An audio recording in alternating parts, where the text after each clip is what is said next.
নিডাসার উৎপাটাওয়ার চাষা নারায়ণগঞ্জ থেকে আমি মোহাম্মদ আশরাফুল্লাহ। আজকের টিউটোরিয়ালে আপনাদের স্বাগতম। প্রিয় শিক্ষার্থী বন্ধুরা, মাইক্রোসফট ওয়ার্ডে আজকে আমাদের থার্ড ক্লাস।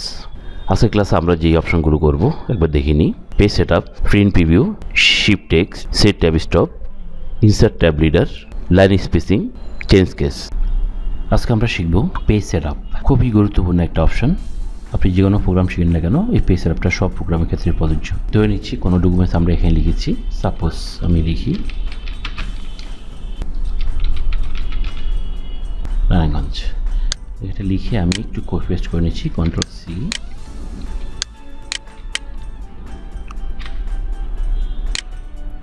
সাপোজ এই ডকুমেন্টসটাই লেখাগুলো আমি লিখার পরে এখন আমি এটাকে একটা নির্দিষ্ট পেজ মধ্যে সেট আপ করবো। তার আগে দেখবেন বন্ধুরা, এখানে একটা জিনিস খেয়াল করে নেন, সেটা হচ্ছে দেখেন এই লেখাটা এখানে এসে শেষ হয়ে যাচ্ছে, এই লাইনটা আবার একটু বাইরে চলে গেছে, এটা একটু ভিতরে একটু বাহিরে।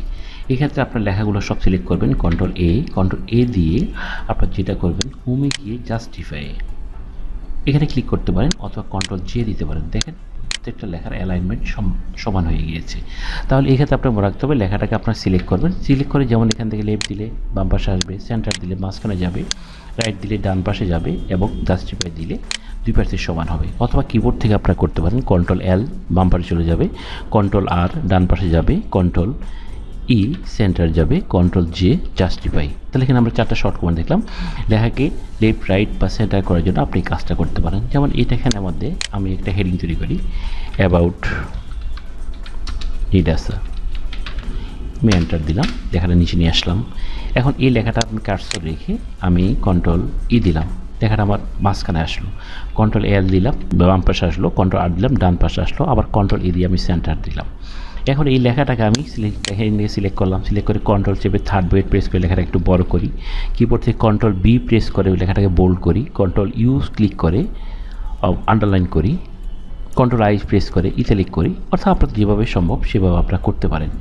যাই হোক, আমরা যেটা করতে যাচ্ছিলাম সেটা হচ্ছে পেজ সেট আপ। তাহলে এই যে ডকুমেন্টসটা আমি তৈরি করছি, এটাকে একটা নির্দিষ্ট পেজের মধ্যে, এখানে মধ্যে পেপার সাইজ কী ছিল কী আছে আমি জানি না, আমি কী সাইজের পেপারে প্রিন্ট করব সেটা আমাকে নির্ধারণ করতে হবে। তাহলে আমাকে যেতে হবে পেজ লেআউট।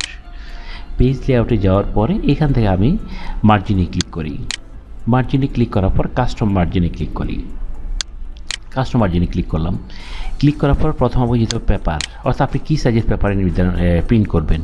এই পেপার সাইজের মধ্যে লেটার লেখা আছে, কম্বোতে ক্লিক করার পর এখানে অনেক ধরনের পেপারের সাইজ কি দেখা যাবে, অনেক ধরনের সাইজ। এখন আপনি কোন সাইজের পেপারে প্রিন্ট করবেন সেটা আপনাকে এখান থেকে দেখে নিতে হবে। তো সচরাচর আমরা যে পেপারগুলো ব্যবহার করে থাকি, ফটোকপির দোকানে হোক বা কোনো কিছু ফটোকপি করার ক্ষেত্রে হোক, আমরা A4 সাইজের পেপারটা প্রিন্ট করে থাকি, যেটা 8.27 এবং 11.69 ইঞ্চি হয়ে থাকে। দেখেন 8.27 11.6, এটা হলো এই পেপারটা সচরাচর আমরা ব্যবহার করে থাকি। তাহলে পেপার সাইজটা আমাদের নির্ধারণ এখান থেকে হয়ে গেল। এখন কত হচ্ছে, যদি পেপারের মাপ যদি আপনার জানা না থাকে তাহলে কি করবেন, সেক্ষেত্রে আপনার স্কেল দিয়ে পেপারটার উইথ এবং হাইট, উচ্চতা এবং প্রস্থ দুইটাই মেপে এখানে বসা দিবেন। যদি মনে হয় এটা হয়ে থাকে কথার কথা, এটা যদি হয়ে থাকে মনে হয় 7, আপনি এখানে 7 লিখে দিবেন। এটা যদি হয়ে থাকে মনে করেন 10, আপনি 10 লিখে দিবেন। এভাবে লিখে দিবেন, স্কেল দিয়ে মাপ যদি জানা না থাকে স্কেল দিয়ে মেপে লিখে দিবেন। আর যদি আপনার জানা থাকে তাহলে সরাসরি এখান থেকে, যেমন আমি A4 সিলেক্ট করছি, A4টা সিলেক্ট করে দিবেন। পেপার নির্ধারণ হয়ে যাওয়ার পরে আপনার যেটা করতে হবে সেটা হলো মার্জিনে যেতে হবে। এই মার্জিনটা আপনাকে নির্ধারণ করতে হবে, আপনি মার্জিন কত দিতে চাচ্ছেন। টপ হচ্ছে উপরে আর বটম হচ্ছে নিচের অংশে, লেফট হচ্ছে আপনার বাম পাশে আর রাইট হচ্ছে আপনার ডান পাশে। তাহলে আপনি টপে কতটুকু রাখতে চান সেটা আপনাকে এখান থেকে নির্ধারণ করে দিতে হবে। যেমন 1 ইঞ্চি রাখবেন না 1.5 ইঞ্চি রাখবেন সেটা আপনাকে নির্ধারণ করে দিতে হবে। তবে এখান থেকে 1 ইঞ্চি অর্থাৎ চারিদিকে 1 ইঞ্চিটা হচ্ছে আপনার কি একটা আদর্শ মাপ। 1 ইঞ্চি এটা হলো আদর্শ মাপ। কিন্তু কখনো কাজের ক্ষেত্রে আমাদেরকে সেক্ষেত্রে কী করতে হয়, আদর্শটা মাপটা কী করতে হয়, ব্রেক করতে হয়। যেমন আপনি যদি একটা টার্ম প্রিন্ট করবেন, একটা দলিল প্রিন্ট করবেন, তাহলে আপনি দেখতে হবে উপরে দলিলের উপরে অংশে একটা লোগো থাকে শাপলা ফুল, সেইটা কত ইঞ্চি আছে। সাপোজ সেটা 3 ইঞ্চি আছে, তাহলে 3 ইঞ্চি, তার নিচে আপনি আরও 1 ইঞ্চি নিচ থেকে লেখা শুরু করতে চাচ্ছেন, তাহলে সেক্ষেত্রে আপনার এখানে দিতে হবে কত, 4 ইঞ্চি দিতে হবে। এরপর লেফটে আপনি কত দিতে চান, লেফটে সাধারণত আপনি 1.5 ইঞ্চি আপনি দিতে পারেন, 1.5 ইঞ্চি। রাইটে আপনি 1 ইঞ্চি না দিয়ে আপনি 1/2 ইঞ্চি দিতে পারেন। এরপর আপনি ওকে দিয়ে দেখি আমরা দেখেন উপরের দিকে একটু খালি, অর্থাৎ এই অংশের মধ্যে আমি স্ট্যাম্পের ক্ষেত্রে বলছিলাম একটু স্ট্যাম্পের ক্ষেত্রে আপনার কি লোগো শাপলা ফুল থেকে থাকে, তার নিচ থেকে লেখাটা শুরু হলো। আর যদি স্ট্যাম্প না হয়ে থাকে তাহলে কী করবেন, পেজ লেআউটে গিয়ে কাস্টম মার্জিনে যাবেন, সেক্ষেত্রে আপনি এখানে মার্জিনটা 1 ইঞ্চি, আপনার প্রয়োজনের ক্ষেত্রে আরও কম বা হাফ ইঞ্চিও করতে পারেন, তবে 1 ইঞ্চিটা হচ্ছে বেটার। 1 ইঞ্চিতে ওকে দেন, উপরে চলে গেল, উপরে 1 ইঞ্চি মার্জিন, লেফট সাইডে একটা আপনার 1.5 অর্থাৎ 1.5 ইঞ্চি, আর ডানে হচ্ছে আপনার হাফ ইঞ্চি, আর নিচে হচ্ছে 1 ইঞ্চি। আবার আমরা যাই মার্জিনে যাই, আবার কাস্টম মার্জিনে যাই, যাওয়ার পরে বটমটা আমরা হাফ ইঞ্চি করে দিই। যদি কোনো অফিসিয়াল প্যাড প্রিন্ট করতে চান তাহলে সেক্ষেত্রে প্যাডের উপরে অবশ্যই নাম লেখা থাকে, সেক্ষেত্রে আপনি দেখে নেবেন কতটুকু উপরে আমাকে ব্ল্যাক রাখতে হবে। সাপোজ যদি 2 ইঞ্চি হয়ে থাকে আপনি এখান থেকে 2 ইঞ্চি লিখে দিতে পারেন বা এখান থেকে ক্লিক করে দিতে পারেন। এরপর আপনি ওকে দেন, উপরে 2 ইঞ্চি খালি। তাহলে এখান থেকে প্রথমত আপনাকে কী করতে হবে, আপনাকে পেজ নির্ধারণ করতে হবে পেপার থেকে, দ্বিতীয় হচ্ছে মার্জিনে গিয়ে আপনাকে মার্জিনটা নির্ধারণ করতে হবে। তো যেহেতু এটা আমাদের নর্মাল ডকুমেন্টস, সেক্ষেত্রে আমরা এটাকে 1 ইঞ্চি আমরা রাখলাম।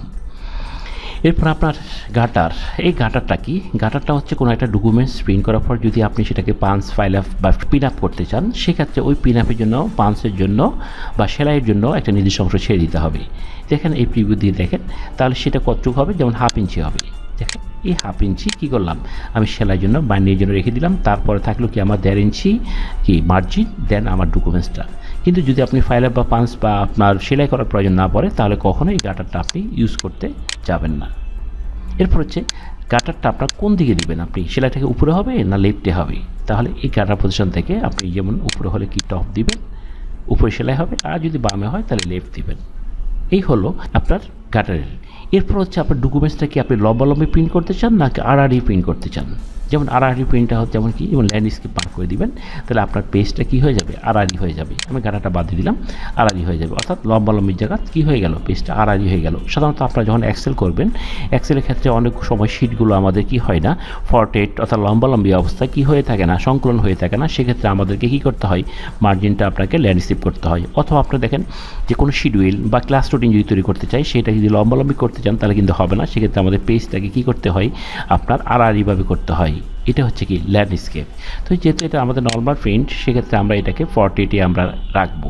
এখান থেকে আমরা 48 রেখে দেন আমরা ওকে ক্লিক করলাম, তাহলে আমাদের ডকুমেন্টসটা কী হয়ে গেল, এভাবে সেট আপ হয়ে গেল। তাহলে বন্ধুরা যে কথাটা আমি বলছিলাম সেটা হচ্ছে আপনার যে কোনো ডকুমেন্টস তৈরি করার পূর্বে, এটা ডকুমেন্টস তৈরি করার পূর্বেও করতে পারেন এবং ডকুমেন্টসটা তো কমপ্লিট করেও করতে পারেন। যেমন আমরা কি ডকুমেন্টসটা কমপ্লিট করে অর্থাৎ লেখাও লিখে তারপর কী করলাম, আমরা পেজ সেট আপ করলাম। কিন্তু এক্ষেত্রে আপনি সেটা না করেও আপনি কী করতে পারেন, আপনি যেমন কন্ট্রোল-N দিয়ে আমি নতুন ডকুমেন্টস নিলাম, আপনি পেজ লেআউটে যান, মার্জিনে যান, কাস্টম মার্জিনে যান, এরপর আপনি এখান থেকে আপনি মার্জিন বা লেফটে কতটুকু দিবেন, রাইটে কতটুকু, এরপরে এটা নির্ধারণ করে তারপর আপনি লেখাটা শুরু করতে পারেন। কিন্তু আমি যেটা করেছি সেটা হচ্ছে কি, আপনার যে লেখা কমপ্লিট করার পরে আমি ডকুমেন্টসটা পেজ সেট আপে নিয়ে গেলাম, অর্থাৎ ডকুমেন্টস লিখে তারপর কী করলাম, পেজ সেট আপটা নির্ধারণ করলাম। তাহলে এভাবে আমরা কি যে কোনো ডকুমেন্টস তৈরি করার পরে অথবা পূর্বে আমরা কী করতে পারি, ডকুমেন্টসটাকে একটা নির্দিষ্ট পেজের মধ্যে সঠিকভাবে উপস্থাপন করতে পারি এবং প্রিন্টটা সঠিকভাবে করতে পারি, এবং এভাবে করলে প্রিন্টটা আপনার সঠিকভাবে হবে। এরপর হচ্ছে আপনি যে ডকুমেন্টটাকে সেট আপ করেছেন, এটা আপনাকে একটু অবজার্ভ করতে হয়, দেখে নিতে হয় যে প্রিন্ট করার সময় এটাকে কেমন দেখাবে। তাহলে সেক্ষেত্রে আপনি যে কাজটা করতে পারেন সেটা হচ্ছে ফাইলে ক্লিক করে প্রিন্টে ক্লিক করতে পারেন। ফাইল, প্রিন্টে ক্লিক করেন, প্রিন্টে ক্লিক করার পরে যেমন দেখেন এখানের মধ্যে এই যে ডকুমেন্টসটা প্রিন্ট করলে এমন দেখাবে। আমি স্কেপ দিলাম, স্কেপ দিয়ে চলে গেলাম, অথবা কিবোর্ড থেকে Ctrl+F2 দিতে পারেন।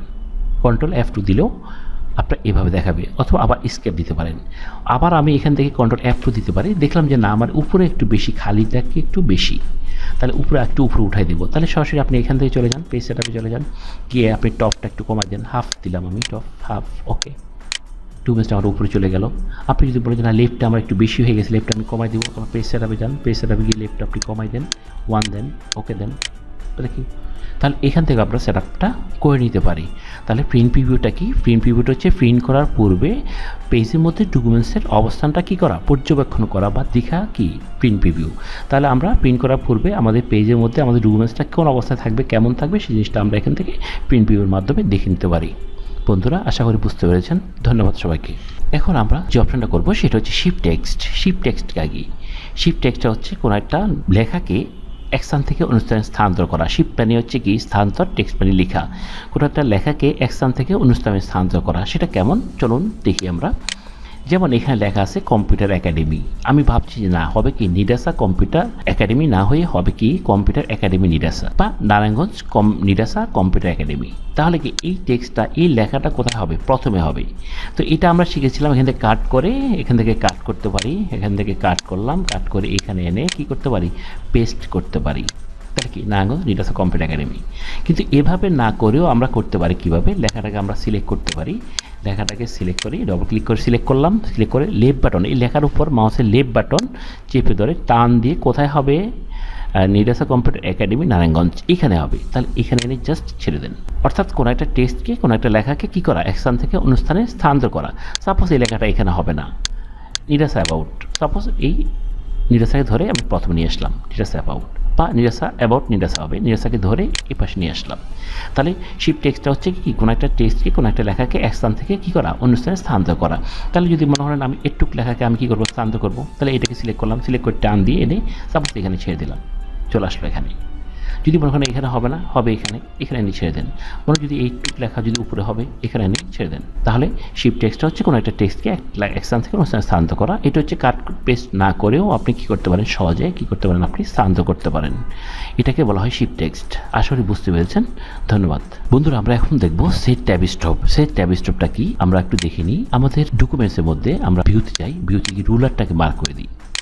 দেখেন এইখানে উপরে রুলার চলে আসলো। এখন দেখেন এই যে কার্সরটা এখানে জিরো বরাবর, যদি আমি কিবোর্ডে ট্যাব কি প্রেস করি হাফ ইঞ্চি করে সে মুভ করবে। ট্যাব দিলাম হাফ ইঞ্চি, আবার ট্যাব দিলাম 1 ইঞ্চি, অর্থাৎ হাফ ইঞ্চি করে 1-এ গেল, আবার 1.5-এ গেল, আবার 2-এ গেল, আবার 2.5-তে গেল, আবার 3-এ গেল। তাহলে জিনিসটা আমি যেটা বলতে চাচ্ছি সেটা হচ্ছে কি, সাধারণত কিবোর্ড থেকে ট্যাব কি প্রেস করলে কার্সর কী করে হাফ ইঞ্চি মুভ করে। যদি আমি এর চেয়ে বেশি দূরত্বে কার্সর মুভ করাতে চাই, সেক্ষেত্রে আমি সেট ট্যাব স্টপ অপশানটা ব্যবহার করব। আবার বলছি, সাধারণত কিবোর্ড থেকে ট্যাব কি প্রেস করলে কার্সরটা হাফ ইঞ্চি মুভ করে। যদি আমি এর চেয়ে বেশি দূরত্বে কার্সর মুভ করাতে চাই, তাহলে সেক্ষেত্রে আমি সেট ট্যাব স্টপ অপশানটা ব্যবহার করব। সেটা কীভাবে করব চলুন দেখা যাক। সেটা করার জন্য আপনি যেটা করতে হবে, এই যে রুলার আছে সেই রুলার উপর আমি রুলারের নিচ বরাবর আমি ডবল ক্লিক করি, ট্যাব ডায়লগ বক্সটা আসলো।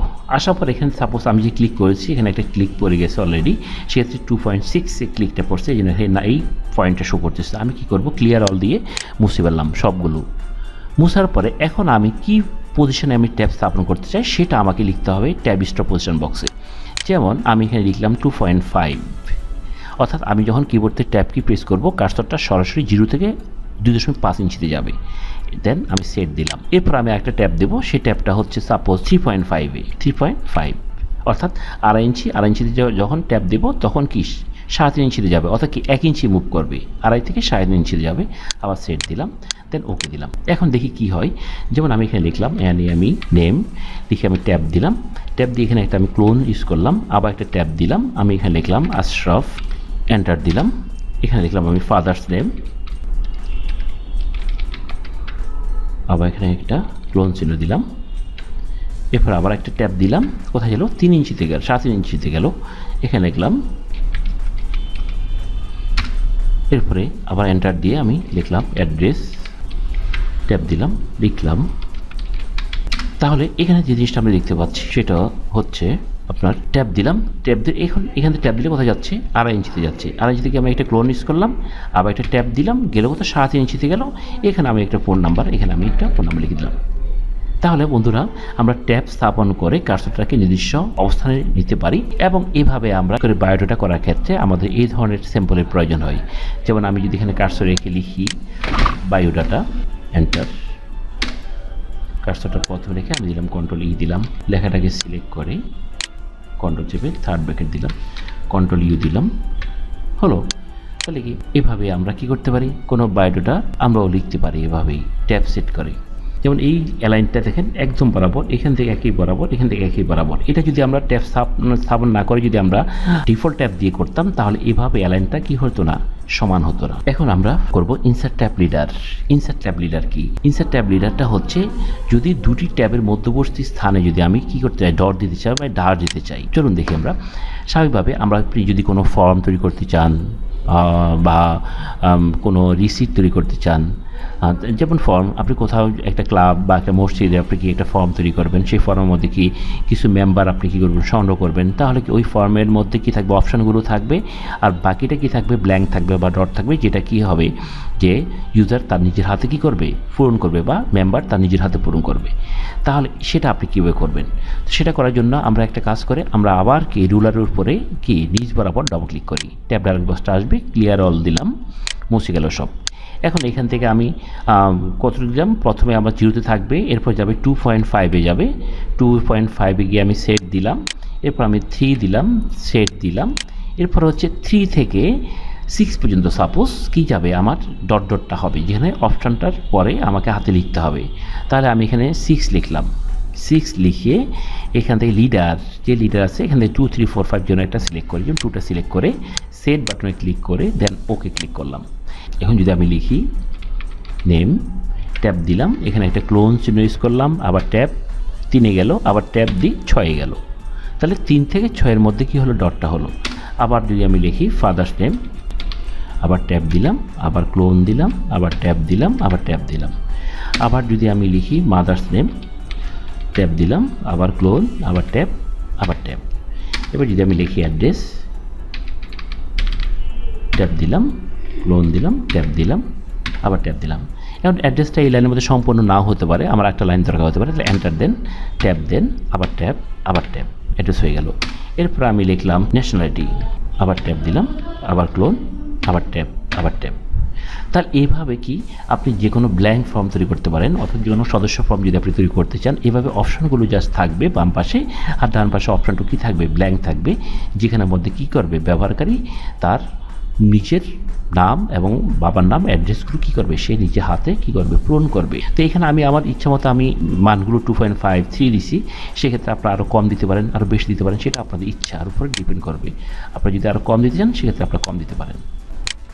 যেমন আমি কম দিলাম, আমি কমাই দিলাম, যদি আরও কমাই দিতে চান আরও কমাই দিতে পারেন। সিলেক্ট করার পরে জাস্ট সিলেক্ট করলাম, সিলেক্ট করার পর কমাই দিলাম। এরপর আমাদের যে কাজটা আমরা করব সেটা হচ্ছে লাইন স্পেসিং।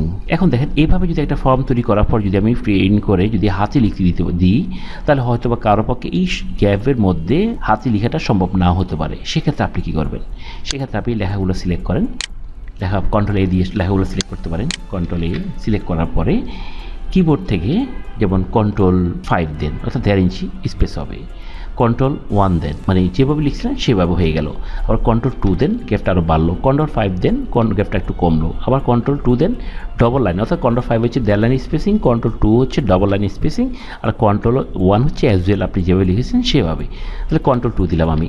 অথবা আপনি একটা কাজ করতে পারেন, সেটা হচ্ছে আপনার হোম ট্যাবে থাকা অবস্থায় প্যারাগ্রাফ থেকে এই যে spacing line and paragraph spacing এই কম্বোতে ক্লিক করার পরে, যেমন আপনি 2.5-এ যান, 3-তে যান, আর একটু অপশান বেশি পাওয়া যাচ্ছে, 2.5 দিতে পারেন, 3 দিতে পারেন, এখান থেকে আপনি নির্ধারণ করে দিতে পারেন। আশা করি বুঝতে পেরেছেন। এরপর হচ্ছে চেঞ্জ কেস।